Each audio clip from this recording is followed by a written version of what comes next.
Good afternoon. This is Dyke Hendrickson, and this is the podcast Life Along the Merrimack. We meet each week for about a half an hour, and we talk about the health and history of the Merrimack River. Of course, sometimes we go off topic a little bit and talk about things that are near the river or somehow impact upon them. Today, we have a treat. We have a poet and a mariner with us, Ted Olsson of Newburyport. And Ted, thank you for being here. Thank you, Dyke. It's a pleasure to be here. So what we're going to do today, I'm interested in talking to Ted because I don't know him well, but I heard that he had written a poem and he put it with a visual background about the wreck of a vessel off of Plum Island, the schooner Alianza. So I'm going to just chat with Ted for about 5 or 10 minutes. And then we're going to actually have the screen roll and we'll hear the actual poem and then we'll see some visuals. So it sounds exciting to me. So Ted, let me ask you, you live in Newburyport. Have you always lived here or have you moved here later in life? Actually, I live in West Newbury right now, but we moved up to Newburyport in '78, and we've been in West Newbury since 1983. But I used to come to Plum Island as a teenager with my family. We had family friends, close family friends, and cousins that we would meet at the island. So I'm actually familiar with Plum Island. Love it. Enjoyed it for over 50 years now. You've focused on the wreck of the Alianza, but it occurs to me, were you a sailor yourself? Have you been on the high seas, or the river itself isn't the high seas, but maybe the low seas as well? We've had a boat, a small sailboat, always small sailing for me. I'm not, don't pretend to be a master sailor at all. But we also used to charter up in Penobscot Bay, and been on the schooners up there, the Windjammers. So that's been a lot of.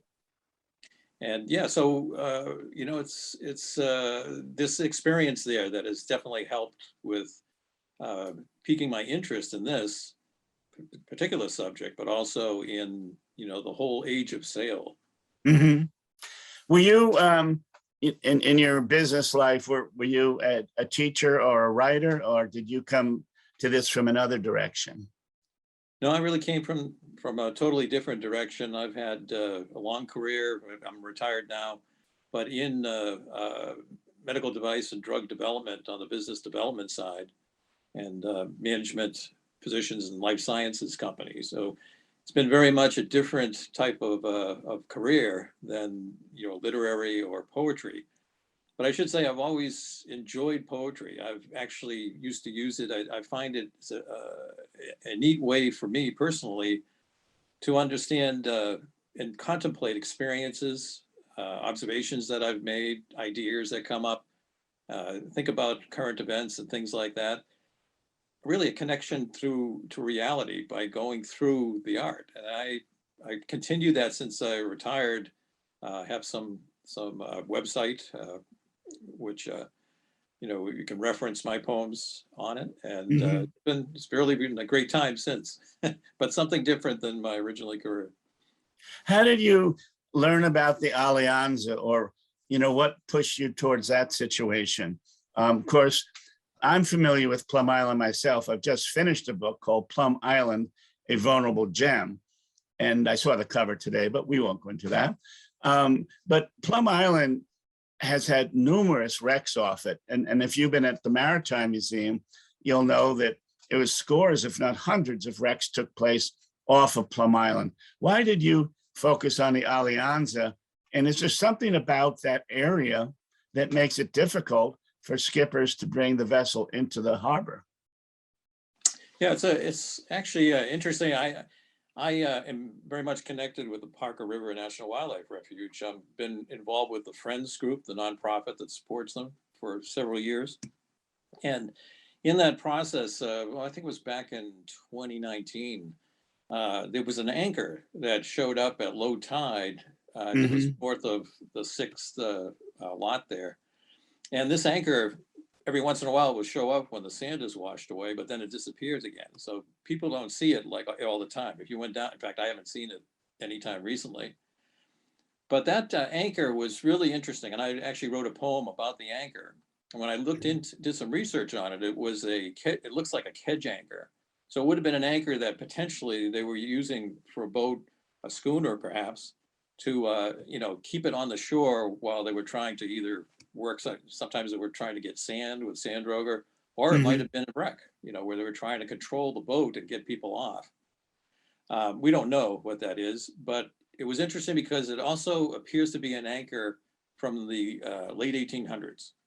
So getting close to the turn of the century. So when I researched that a little bit more, and also, I don't know if you're probably familiar with this, but when you walk the beaches, you'll often find lumps of coal. And I kind of always assumed they were washed in, from something else. But what I found out through the research is there were a number of wrecks of coal carrying schooners along Plum Island. And it's really, that sparked my interest even further. So I actually researched with the Custom House Maritime Museum. Carrie Poirier was really very helpful there with the archivist, pointing me right in the right direction. And I found this annual report of the U.S. Lifesaving Service for 1896, which described in detail the wreck of the Alianza. And that really sparked the idea of putting together a poem for it. There were 7 men on the Alianza. 4 of them were saved and 3 of them were lost. But the story itself had interviews with the survivors. So you could get a sense of how difficult it was, what happened with them. And this was on February 9th in 1896. So well, Ted, I've always been struck by that very point, is that commerce, in the 18th and 19th centuries, when we had the tall ships or schooners or barks or whatever, much of the commerce continued through the winter. And so I'm thinking, at the least, forgetting a storm even, the sails freeze up, you have the stays getting frozen, you probably have difficulty with your hands and manipulating things you should do. It must have been a tough way to go, though, being in February and the wind comes up and here you are, you're in a very bad place. That's for sure. When you look at some of the other stories, and the history of the life-saving service itself, especially in our area, is interesting because it actually started back in the early 1800s with the Merrimack Humane Society. So many ships were wrecking and survivors would end up on the beach and then they'd die of exposure. So they started arranging to have places, with supplies that could try to save those people. And that ultimately then moved into the actual U.S. Life-Saving Service. I think it was 1874 or something like that, where they started building life-saving stations, and they had 2 or 3 of them on Plum Island. And this wreck actually is interesting in that respect too, in 1896, because the lifesavers were actually busy with the Florida, another schooner that was wrecked off Salisbury. So they were away; they couldn't get to the Alianza. And the Alianza, it sounds like the location where it wrecked it actually came in at the mouth of I believe at the Merrimack. There's a bar there, which I believe is still out there. And, absolutely. And you hear in the poem that this comes directly from the report of what happened to the boat when it got up there. The other side of this that's very interesting is this was at that time when it had moved from the Gilded Age, the times before the 1860s and so on, where you had the robber barons and the tycoons, to this next stage when steamers were really taking over most of the transportation.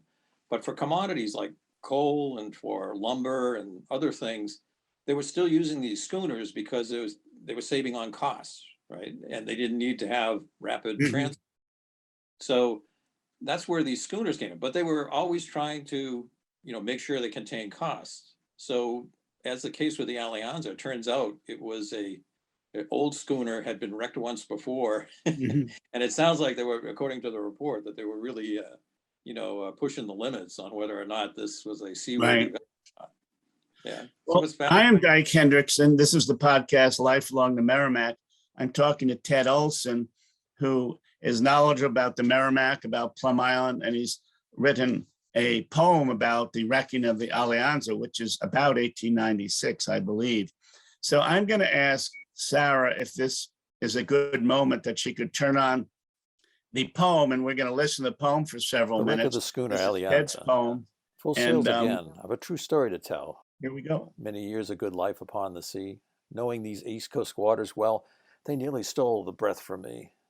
Alianza, a wooden three-masted schooner, 370 tons gross burden. Seamen were sought to fully crew her. I signed on with a boast, in debt certain. She was an old trade vessel, sturdy, well-worn, main designed and built down in Pembroke, out of Point Bergen, bound for St. John, with 400 tons of black anthracite coal. Several rain days, shifting winds took their toll, anchored in Tarpaulin Cove awaiting the sun, then up to Martha's Vineyard, Holmes Hole, next afternoon to Pollock Rip on a downwind run. Up the coast slowly at start with barely a wake, like steady winds now from the northeast. Off Chatham Town, past the elbow of the Cape, all sail set well to catch the freshening breeze. February 8th we passed Cape's Highland Light, turned to bear north under full sail strong, intending for safe Salem Harbor that night. Hard wind and light snow drove us along. By 8 a.m. on fateful February 9th's morn, we'd made good time in smooth rolling seas. Our speed increased as sizable swells formed. Her northward course held fast to please. Soon all her topsails were well clewed. When the captain took over the helm wheel, he quickly ordered us up, and all sail reduced. By 2 p.m. the good weather fast became a gale.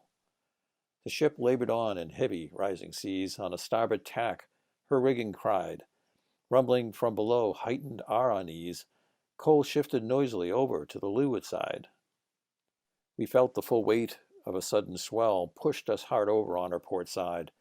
Soon all space there below filled with coal, held her rail down, threatened to capsize. The captain stood his place at the helm, the ship no longer subject to its control. High waves on deck washed into the hold. Thick fog and snow turned our view dismal. We manned the pump with fierce energy. Darkness fell. The main boom dragged in the wash. No reports harbor light showed momentarily. Breakers port side, whistling buoy. Last hopes were lost. She struck bottom hard, several times. The breakers drove us up over the sandbar, and turned her to meet the waves broadside in deeper water, fast closing to shore.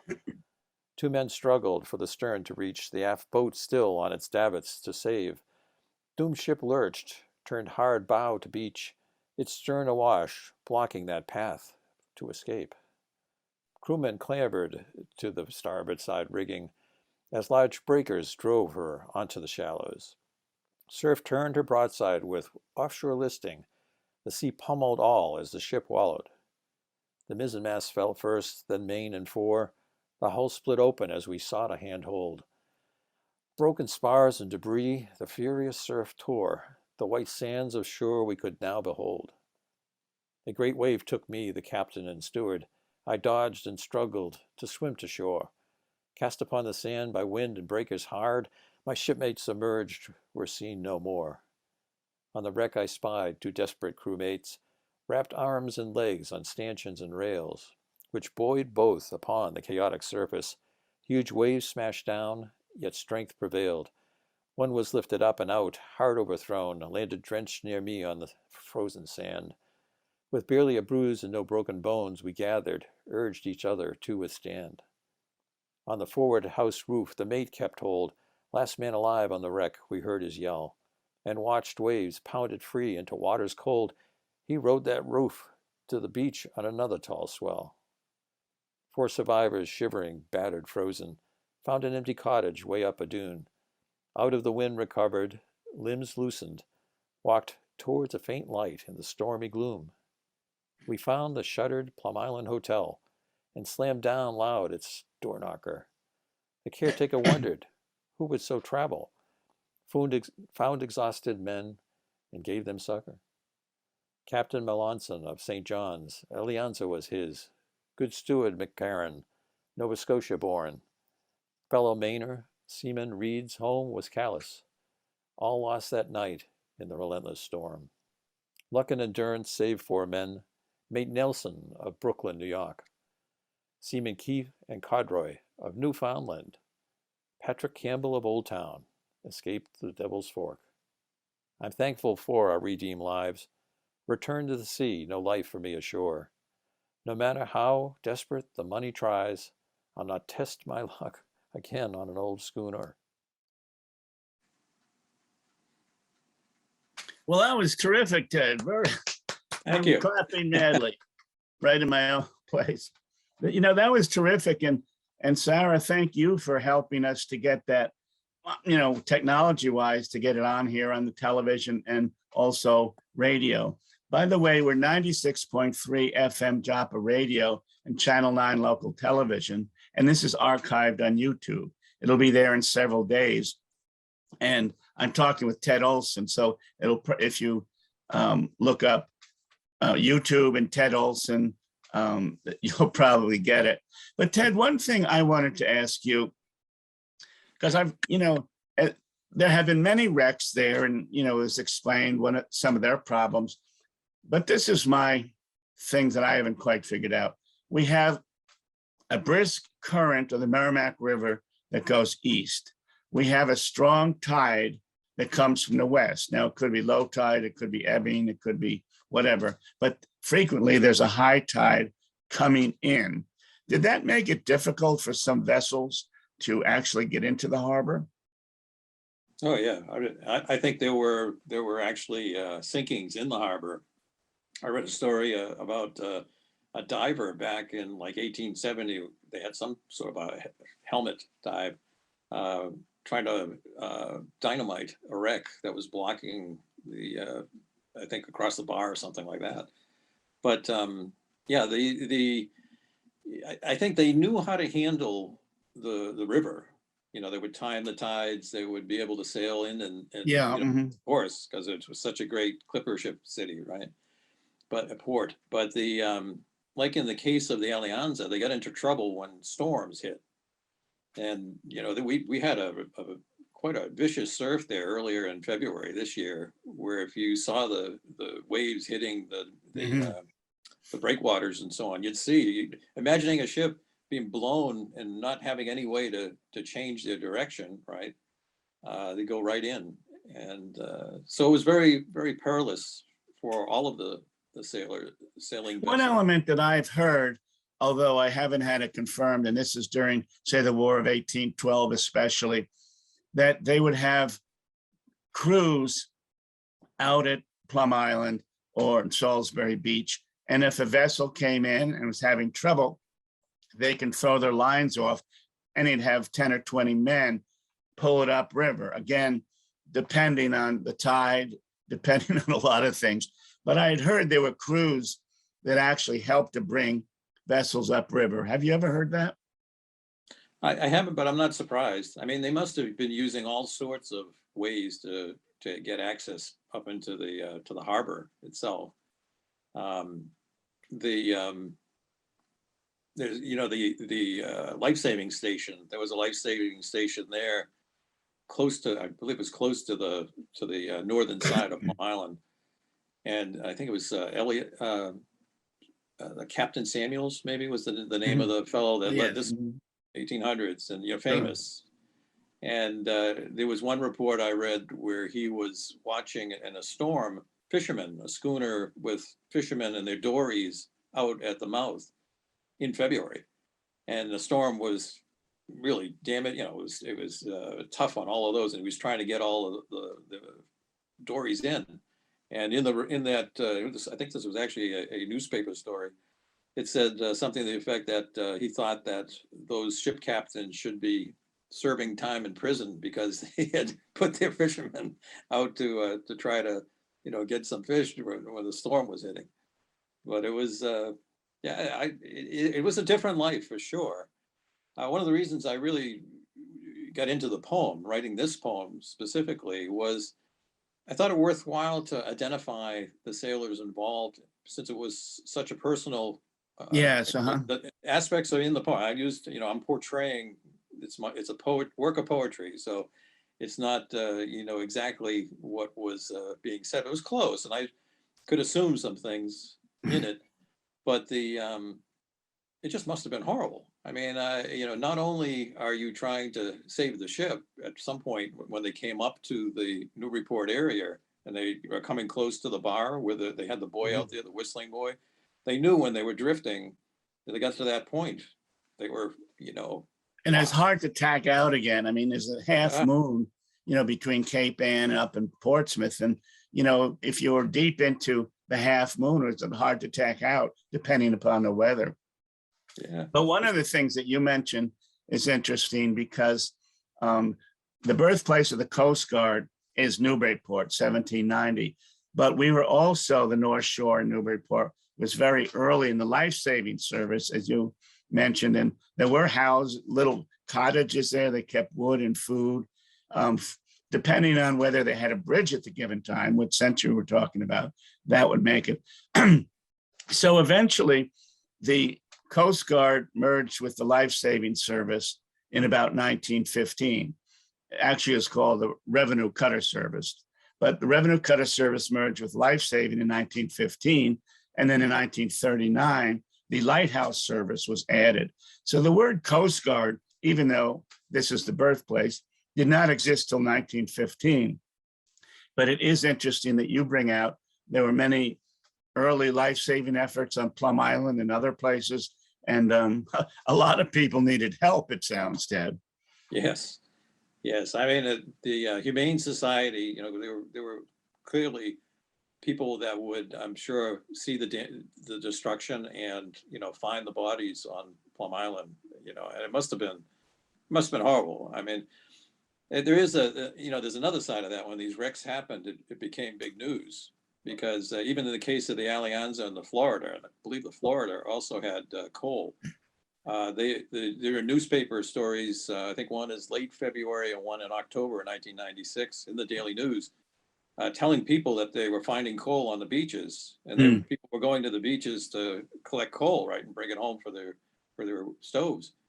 So, there was a real connection to people in town and in the locale to these sailors, one way or another, and it was, I think it was something to be said that money and effort was going in to try to help these people, the sailors, as they, were trying to survive these wrecks.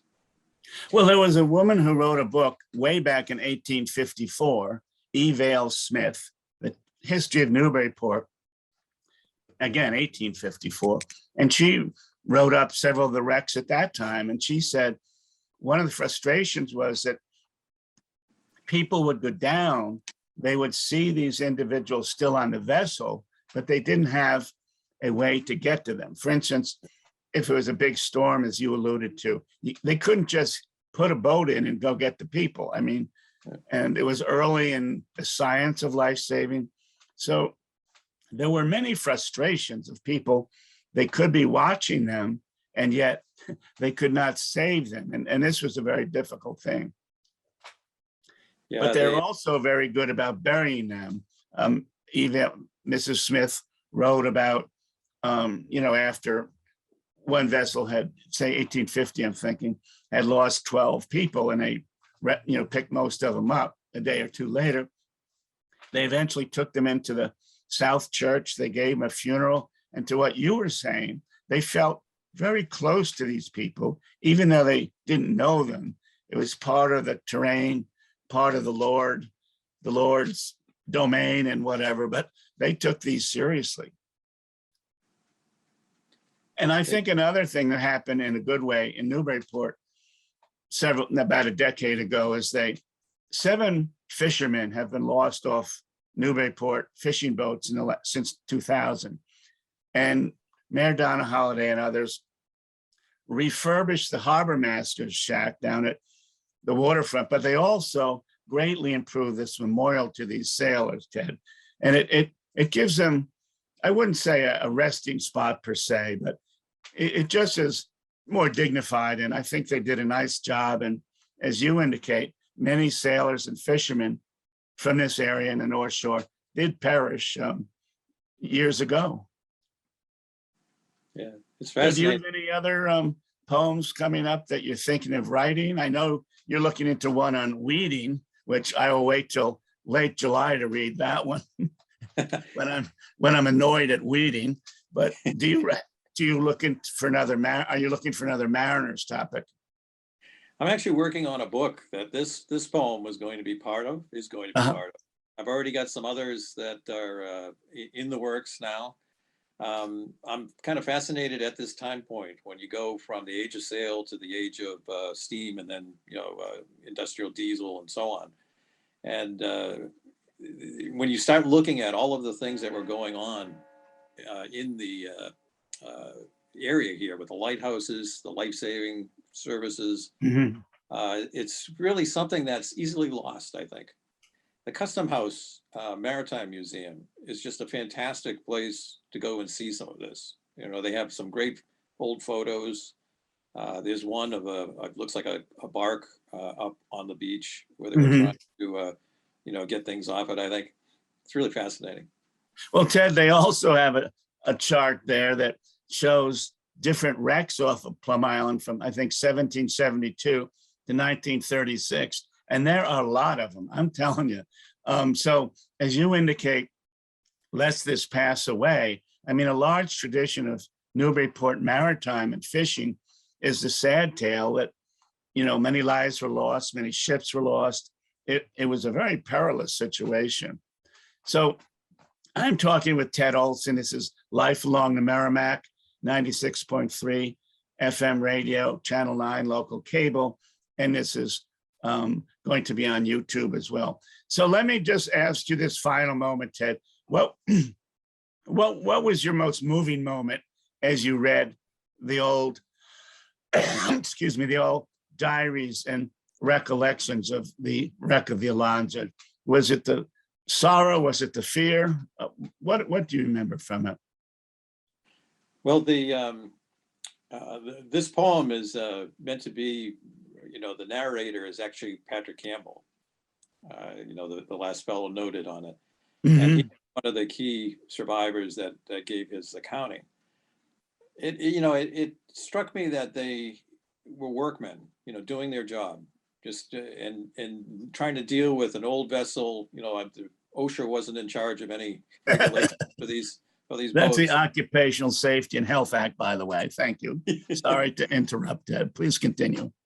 And yet they made it all the way there, and then Yeah. even though they lost their captain and others, they were able to group on the beach and then make it to the Plum Island Hotel.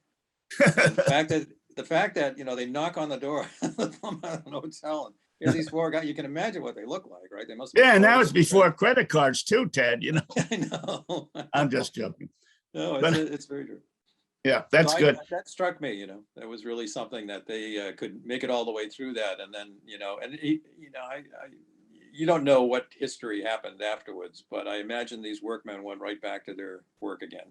Well, your poem indicated, and that's a wonderful photo of the old hotel, which burnt down in 1913 and they fixed it up and burnt again in 1914, but who's counting?